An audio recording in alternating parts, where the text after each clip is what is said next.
Le système scolaire ne m'a rien appris sur l'argent et ne m'a pas aidé à me connaître moi-même. Tout ce que j'ai appris était théorique et je n'ai pas eu l'occasion de pratiquer ce que j'appris. On ne m'a pas appris les vraies différences entre un actif et un passif, ce qui est une lacune considérable dans l'éducation du public.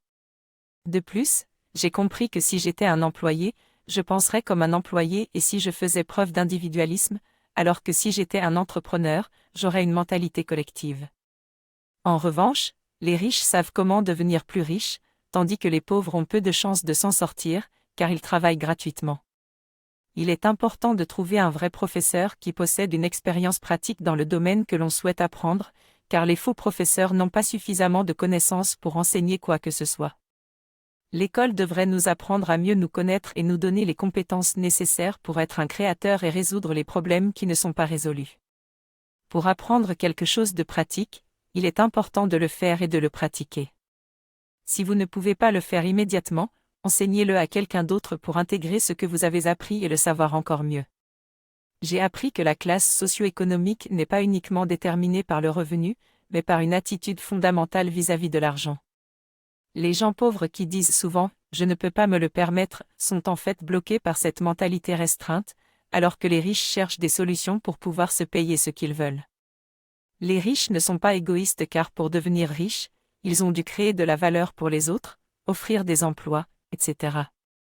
La pauvreté est transmise et enseignée dans les familles, tandis que la richesse nécessite une mentalité entrepreneuriale qui valorise la création de valeur pour les autres.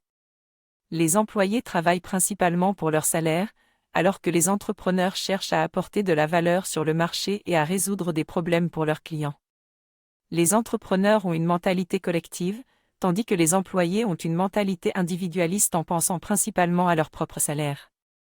Pour devenir riche, il est donc important de développer cette mentalité entrepreneuriale, de prendre des risques, de faire des erreurs et d'apprendre rapidement de ses échecs pour se développer et créer de la richesse.